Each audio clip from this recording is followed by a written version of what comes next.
Добро јутро, почитувани наши гледачи на телевизија Нова. Започнува уште една утринска отворена програма наречена ИТН, или информација точна и навремена. Информациите точни и навреме и денеска ќе допрат до секого од вас, затоа што од 7 до 10 часот ќе бидете заедно со сите оние информации што сакаме да ги споделиме со вас. Ке имаме преубави теми, преубави гости, интересни настани, теми за делими, ние и вие прашуваме заедно.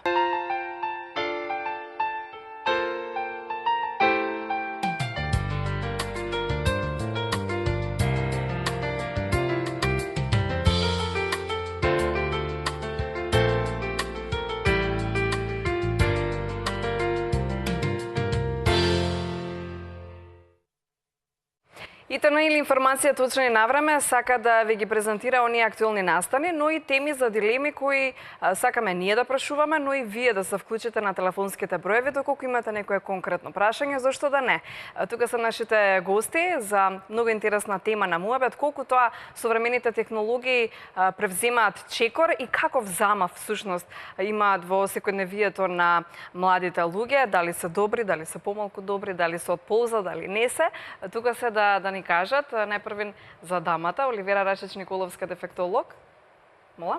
Оливера Рашич-Цаневска. Цаневска, јас се извинувам, така ми пренесува. Оливера Рашич-Цаневска, дефектолог, и Дамјан Николовски, веројатно тука е грешката. Дамјан Николовски, од Сдруженијето за дислексија Ајнштајн. Да. Колку, започвам од вас, доктор Цаневска. Колку тоа современите технологии му даваат на детето да се развие или воопшто малку да има некаков и застој во развојот на... Вака, ако збориме, разгледувајќи го времето како ние сме растели, како сега растат децата, можеме да направиме една паралела дека станува збор за сосема поинаков живот, односно поинакво концепирање на целокупното семејство и неговото функционирање. Ако во наше време играта главно се одвивала надвор или слободно на истражувачка игра, денешно време децата по поголемиот дел од времето го поменуваат со телефоните, односно пред екраните. Има една америчка невладина организација, Common Sense Media, која што уствари истражува употреба на технологии во домот кај децата кај различни возрасти, почнувајќи од најмалата возраст, односно 2 години па натаму. И забележано е дека од 2011 па се до сега дури на 70% е покачен, односно 3 пати е покачен бројот на деца кои што користат телефони, а додека кај децата од 2 години од 10% кои што користеле телефон, сега во 2017 дури е покачен на 40%, што е драстично многу. Зошто велиме не технологија? За само 6 години. За само 6 години толку драстично покачување, бидејќи ние како викаме децата сега се раѓаат со технологија. Имаше интересна реклама, детето се раѓа, автоматски го зема телефонот и си продолжува без родителите. Мислам, баш опишано како е денеска ситуација. Да, имаше една фотографија што кружеше на социјалните мрежи, а како порано едве чека родителите да не приберат дома, а сега едве чекаат да ги изнесат. Да ги изнесат надвор. Од дома. Не викаме не на технологија. Например, ако гледаме од аспект на деца со посебни образовни потреби или лица со инвалидност, и како е потребна технологијата. Например, едно дете со квадриплегија, која што е, например, или спастична церебрална парализа, неопходно ќе му биде тастатура за пишување за да може да го совлада материјалот во училиште. Или лице кое што е со квадриплегија, ќе користи телескопска орална ортоза за да може да функционира, да комуницира, да ги задоволува своите потреби. Меѓутоа, кај дете кое што има типичен развој и кое што има потреба 3 до 5 часа минимум во текот на денот активно да игра и да истражува, доколку ние го седнеме пред екран, автоматски имаме проблем, или ако тоа континуирано се случува, ќе дојде до појава на дисхармоничен развој. Зошто? Затоа што детето нормално, како и секој човек, има потреба од 3 основни функции за нормален развој. Тоа е движењето, допирот, за да може да го осознава светот, и врската. Ако гледаме ние самите себе, дали можеме да седиме долго време во една иста положба? Не можеме. Самиот човечки организам има потреба да се движи, затоа што со движењето е подобрува циркулацијата, подобрува состојбата на целокупниот организам, затоа што со движењето развива енграми, односно траги во мозокот, кои што му овозможуваат понатамошен развој. Например, бебето се движи уште во утробата на мајката. Прво се движи рефлексно, самото тоа движење му предизвикува чувство на задоволство и се обидува намерно да ги предизвикува тие движења за да дојде повторно до чувството на задоволство. И сега, например, ако дете кое што на година и пол треба да почне да се симнува и да се качува по скали, или ако дете кое што например на 6 месеци треба да седи, треба да 5 месеци се остварува оној тридимензионален вид кај детето од вид во длабочина, а ние го седнеме пред телефон, што ќе се случи? На телефонот или на екранот имаме дводимензионален вид. Не може детето да осети длабочина, не може детето има мноштво на бои каде што повторно имаме формирање на колорен вид, ќе смета во формирањето на колорниот вид. Или на пример ако е постојано детето седнато, дали ќе може да ги развие функциите? Како викаме ние, децата учат по пат на имитација. Го гледаат родителот, формираат врска со родителот, периодот на најздрава врска кога се формира токму до 7-миот месец или до година. Ако детето е пред телефон, нема комуникација, нема конверзација, нема таа нормална цврста здрава врска, нема модел на идентификација, ќе се идентификува со некој што го гледа на телефонот, без да знае колку е тоа добро или не.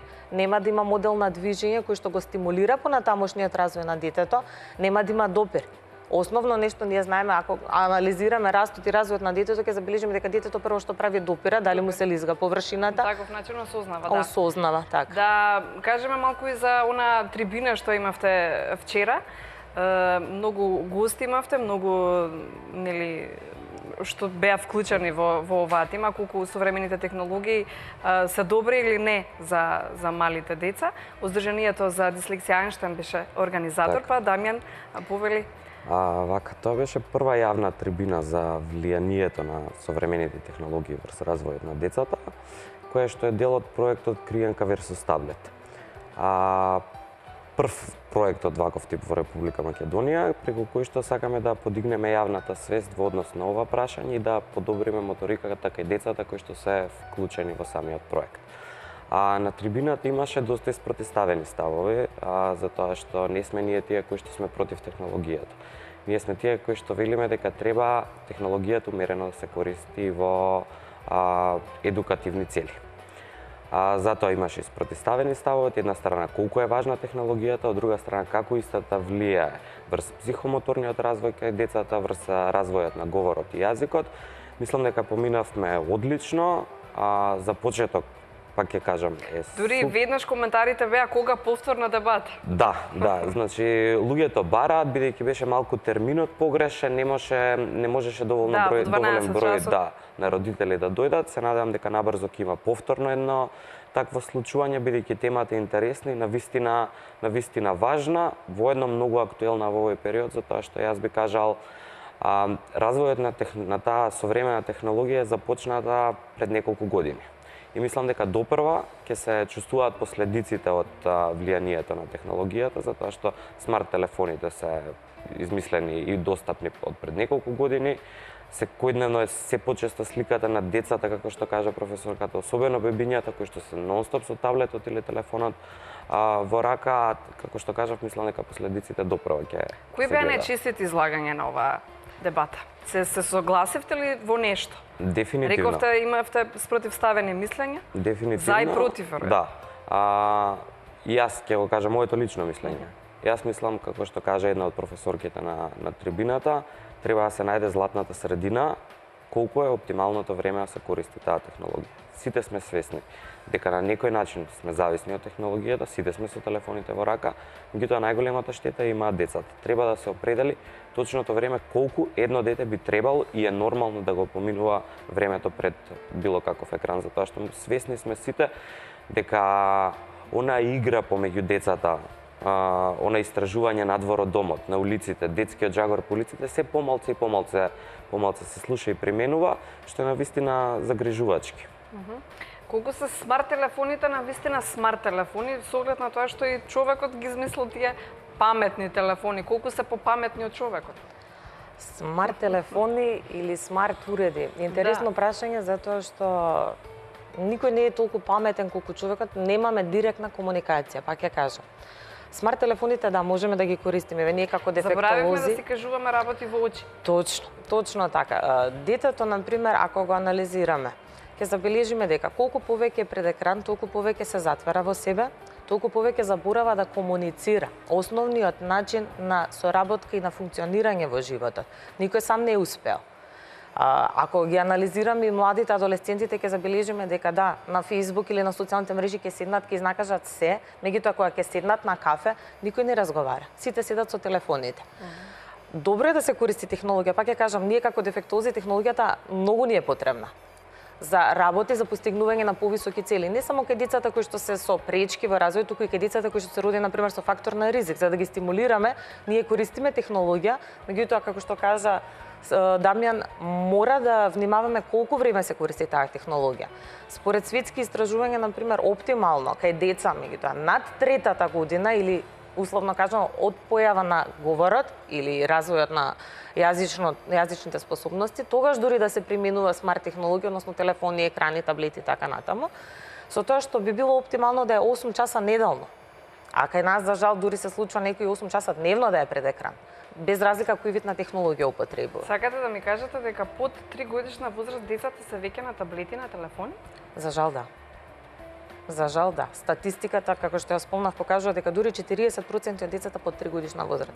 Мислам, сведоци сме и во кафуле да седнеме, ќе забележиме родители кои што заможат мирно да го испијат кафето, детето е со таблетот или со телефонот во рака и гледа цртани. Тоа воопшто не е свесно дека постои на светот, па камоли да користи некој. Токму така, затоа велиме првите 3 години се најризичните години, односно најважните години каде што детето треба да добива адекватни стимулации, сензорни, односно што треба да стимулира? Проприоцептивниот систем, тактилниот систем и вестибуларниот. Да се движи детето треба, да допира детето треба и да формира цврсти врски со луѓето што го обкружуваат. Да, кога сме кај светот, почнувајќи од идната година во Франција сакаат да воопшто да забранат, помали од 15 години нема да смеат да ги користат своите мобилни телефони додека се на училиште. Министерот за образование на Франција, Жан-Мишел Бланке, ја најави забраната за мобилни телефони.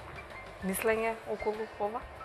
Јас би кажал, јас се сложувам. Тотално да се забранат телефоните под 15 годишна возраст. Јас се сложувам, ние кога сме биле до 15 години не сме имале телефони во нас. Да, па ништо не ни фали, живи, здрави, прави. Да, сепак од друга страна општеството е многу сменето, родителите се се повеќе загрижени, сакаат да бидат во контакт со своите родители. Јас мислам дека постои многу голема посесивност од страна на родителите, така што не знам колку таа забрана би функционирала. Читав баш за истражувањето, тоа повлекува дополнителни трошоци, дека во секој училиште треба да се направат шкафчиња кои што ќе чинат многу, дали ќе се изведе и реакциите воглавно мислам дека се лоши од страна на родителите најповеќе. Наставниците се залагаат за да ги нема телефоните, затоа што истите им пречат во часот. А исто е интересно дека има веќе во Британија, не знам на економската школа како се викаше, имаат воведено забрана, потоа имаат направено истражување и е докажано дека успехот на учениците се зголемил за 6,4% само поради тоа што телефоните се забранети во училиште. А да, вниманието им е насочено кон учењето, а не кон забава. Дефинитивно. Јас се согласувам исто. Можам да кажам дека е меч со две острици. Баш како што кажа Дамјан, брзиот развој на општеството, современиот начин на живот, ризиците на кои што се децата изложени кога ќе излезат од дома, ги приведуваат родителите, односно ги принудуваат да им купат телефони. Сега проблем е тоа како ќе ги користат и колку ќе ги користат телефоните. Многу децата стана, можам да кажам слободно, паразити. Не ја знаат таблицата на множење затоа што едноставно ќе уклучат дигатрон на телефонот и ќе израчунаат колку е задачата. Наставникот нема време и не може да ги следи сите 30 деца на час кој како пресметува. Така да, потребно е за да може да го следи детето и да знае кај е, меѓутоа во училиште не мора, затоа што едноставно го носи и го зима од училиште. Мислам дека е сосема доволно телефонот да биде после училиште или ако евентуално некаде излегува детето. Па и под 15 години колку условно излегува детето надвор од домот, например во доцните часови или часови кога се ризични, да кажеме, за едно дете. Да, ма знаме и примери, родителите им даваат телефон или таблет, мирна глава, детето е во ред, детето е мирно, не прашува, не се... Да, за жал има случаи, кажува, леле, моето дете е супер, вика, ќе го ставам пред телевизор или пред телефон, ма ти не знаеш колку е свесно, све следи, све разбира. А самите родители не се свесни дека детето само гледа бои и слики, шарено. Еве, и да ставите дете од 6 месеци пред телевизор, кој што едноставно тогаш почнува да го осознава светот, му се менуваат слики, гледа шарено, нема да трепне, нема да мрдне од пред телевизор. Меѓутоа, колку тоа е позитивно, самите истражувања покажуваат и резултатите покажуваат ако се направи споредба помеѓу дете кој што не користело технологија до 3-та година и дете кој што користи. Имаме деца на 4 години кои што Ако претходно требале на година и пол или две сами да научат да седнуваат на столче за возрастни или на тоалетна школка, на 4 години дете кој што не знае да се облече, да се соблече затоа што цело време било со телефонот или екраните во рака. Очекувавте ваква заинтересираност од Здруженијето за дислексија Ајнштајн? Искрено, И повторна средба да имате јавно да се говори за ова? Искрено не очекувавме, барем јас. Малку бев скептик како граѓаните ќе реагираат на оваа тема. Имавме ние досега едно отворено предавање, кое што не беше како трибината, него беше обично предавање, на кое што наеднаш се пријавија, имаше наплив од луѓе. Ми беше чудно, викам добро, значи има дефинитивно интерес од страна на граѓаните. За трибината, во однос на тоа кои се беа предавачи на трибината, и очекував дека ќе има може да интерес. споменеме некој Да. од Беше професорката Татјана Стојановска Иванова од Институтот за психологија. Социологија. Да, социологија, магистар Маја Филиповска од Институтот за дефектологија, професорот Дејан Спасов од Финки, понатаму беше магистар Мира Јовановска од Заводот за рехабилитација на слух, говор и глас. Имавме и практичари, магистар Матилда Бајкова, која што е наставник, професор по македонски јазик и литература, и господјата Наде Молировиќ, која што е директор на основното училиште Гоце Делчев, мислам дека не пропуштив некој, и Ана Попризова, психолог од средното училиште Орце Николов, кои што дискутираа, и мислам дека дојдовме до еден заклучок, како што каже професорката, мислам дека сите се сложивме околу тоа, дека дефинитивно децата до 3 години, и јас тоа и моје лично мислење, не треба да бидат изложени воопшто на екраните. Никаков контакт. Никаков, да. Да. Дури ни во автомобил. Дури ни ви кажам. Да. Како дефектолог имате, не знам, повеќе ви помагаат во однос на тие деца, со попреченост, ви помагаат тие современи технологии или не? Помагаат. Меѓутоа не е, например, да кажеме, класичен телефон да земем, класичен смарт телефон сега збориме, нели? Да пуштиме било која програма и дека детето ќе биде супер. Помагаат, например, асистивна технологија, адаптирана тастатура, адаптиран монитор, кај деца па ќе кажам со телесна инвалидност, различен вид на телесна инвалидност, различни. Повеќе би им помогнале, така? Би им помогнале во нормалното функционирање во секојдневниот живот, што например кај деца кои што се условно кажано со нормален или типичен развој, тоа не е неопходно. Да, неопходно е за да например, кога ќе им дадеме да истражуваат, еве работиме на Филозофскиот факултет на Институтот за дефектологија, мислам на сите институти, со студенти им даваме теми за истражување, за изработка, тогаш да, современа технологија, пристап до интернет, меѓутоа кај мали деца кои што треба да играат и да истражуваат и дака да се развиваат, не. А ако збориме за лицата со инвалидност, например, или деца со посебни образовни потреби, и како е потребна говорна табла кај дете со аутизам, односно дете со аутистичен спектар на нарушување или деца кои што имаат потешкоти во говорот и гласот. И како се потребни, например, најразлични асистивни помагала, како тракболи, како џоестици, кај лицата кои што се со оштетен вид, за да може да се школува, или сега имаме процес на инклузија, за да можеме во редовно училиште да го пратиме, треба да има читач на книги, за да може детето да го совлада материјалот. Така да, не викам не за технологијата. Поготово во тој аспект, односно во аспект на работа со лица со посебни образовни потреби, технологијата е незаменлива. Мора да ја има, за да може тие деца да се вклучат и во редовни училишта и да завршат образование и да ги вработиме на адекватно место каде што може да придонесуваат самите за себе.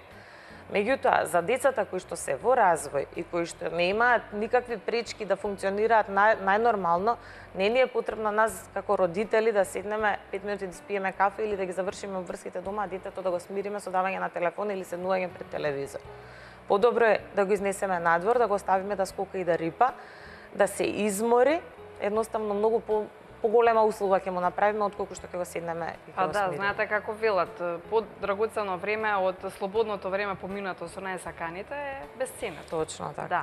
Од Здруженијето за дислексија Ајнштајн и нели во кој сте председател, на каков начин ви помагаат вам овие технологии? Да, тоа сакав јас да се надоврзам. Еве ќе кажам конкретно за мене како дислексичар.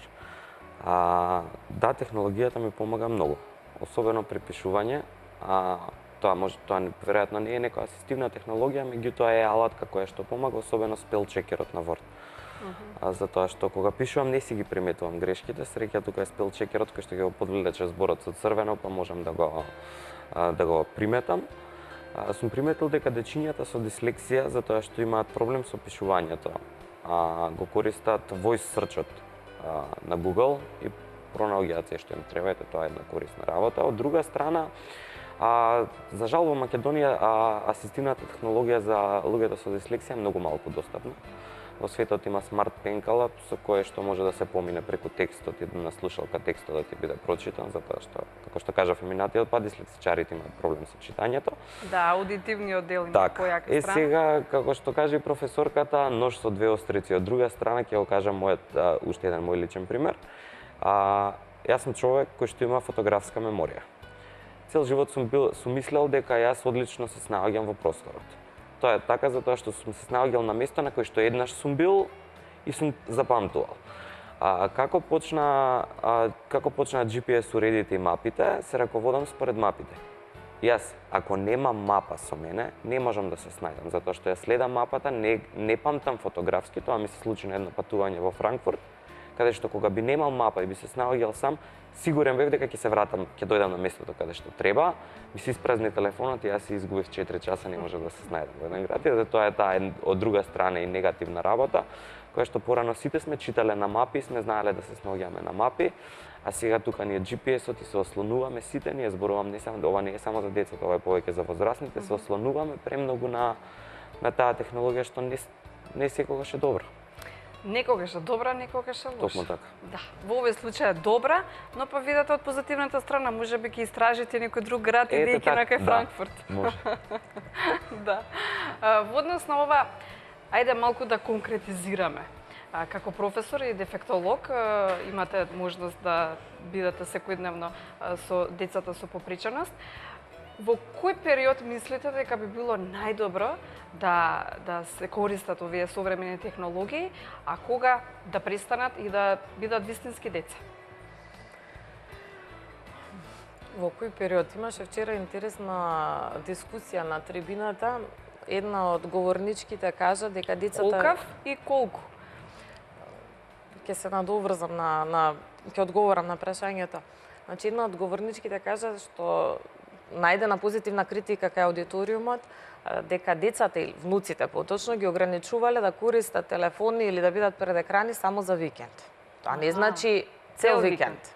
Значи не значи дека 24 часа сабота, 24 часа недела и да речеме 5 часа петок. Не. Ама знаете на деца кога ќе им кажете, ти буквално се сваќаат дека треба постојано да бидат. Кај децата е добро затоа што преку разговор со детето можеме ние да образложиме што е позитивно, што е негативно. Еве конкретно имам син од 4 години кој што мислам сите ги гледа со телефони, прво нас не гледа со телефони, самиот посакува да види што има, што гледаме, зошто се смееме. Добро е што со разговори кога ќе им се објасни на детето дека на пример доколку подолго време седи пред телефон, дека ќе го болат очите, дека ќе треба да носи да речеме очила, дека ќе заборави, нема да може да скока, дека нема да може да помине доволно време со топка. Значи ако убаво му објасниме што ќе се случи ако долго време го користи телефонот, самото дете ќе прифати. Така да, според светските истражувања, не е ова кажано од некој што седна сега ајде јас ќе забранам употреба на телефони затоа што мислам дека се лоши за да ги употребуваат, оптимално пак ќе повторам 8 часа неделно, ако се распореди правилно. И не мора да бидат 8 часа, и помалку да се, поефективно е. Подобро детето да го оставиме да се развива, да осознава, затоа што пак ќе кажам, многу последици, не дека технологијата е лоша, ќе направи комплетна штета. Ако се користи примерено, во ред. Меѓутоа, како што спомна Дамјан, кај децата се создава проблем лоша ориентација во простор. Дводимензионално и тродимензионално гледање, како што спомнав, е различно. Ориентацијата на телефонот или на екранот на лаптопот, на телевизорот е различно од ориентацијата во живо. Децата немаат телесна шема. Се соочуваме со проблем на недоволно развиена, например, мускулатура на рамениот појас, затоа што цело време се со една положба која што може да предизвика и контрактури. Понатаму недоволно развиена фина моторика. Ако кај дете, например, опозицијата или одвивање на палец се јавува на 9 месеци, се тоа да е цело време со телефонот, каква моторика ќе има? А до 6 години очекуваме да има развиен графомоторен чин, да може да пишува во училиште. Да, изместена. Значи сето тоа ќе биде задоцен развој или например деформитети кои што се појават проблеми со рбетот, дебелење, исто така доста чест проблем околу 1/5 од децата веќе почнуваат да бидат со поголемена телесна тежина, односно поголема од нормалната, затоа што се склони на седење пред екран и постојано конзумирање на нешто за да може да го исполнат времето. Да. Зборевте за тоа колку е важна технологијата во однос на растот на децата. Која е следна тема? Што да очекуваме? Затоа што голем интерес. Ние продолжуваме да го реализираме проектот Криенка versus таблет. Следната недела веќе имаме... И бираме Криенка. Да, и јас барем би избрал Криенката. Барем повеќе Криенка отколку таблет. Следната недела продолжуваме со активности во училиштето Свети Кирил и Методи во општина Центар, каде што и го реализираме проектот. Организираме на децата забавни денови. До сега имавме надпреварување во школскиот двор, се скокаше во вреќи, се редеа чашки, се тоа да предизвикаме активноста кај децата. Сега заради временските услови ќе бидеме внатре во училниците, ќе редиме слагалици, ќе боиме, малце да потикнеме и да ги тргнеме од сите тие уреди, затоа што приметивме кога ги носевме на излетот на Водна, дечињата не сакаа да ги остават телефоните. Ние во автобусот се возевме на кај Водно, ниту едно од децата не го тргна погледот да види природата, да види во која околина е, сите беа на телефоните. Меѓутоа ние само што стигнавме на Водна, на сите им ги земавме телефоните и се упативме на пешачење, кој што да, малце им беше тешко, затоа што, како што кажа и професорката, децата, јас би кажала да може би малку погрубо, стануваат се помрзеливи, што е навистина лошо. Многу е битна физичката активност кај децата. Да, апсолутно се согласувам за овие нешта. Ви благодарам за вашето денешно гостување во утринската отворена програма на телевизија Нова. Ви посакуваме успеси на вашиот план, а секако и ќе ве следиме во вашите активности. Благодариме на поканата. Продолжуваме со ИТН. Следува уште една тема, но за почеток секако и вториот појас на информативното издание заедно со Александра Велинова, но претходно малку да се рампараризираме со Суперхикс.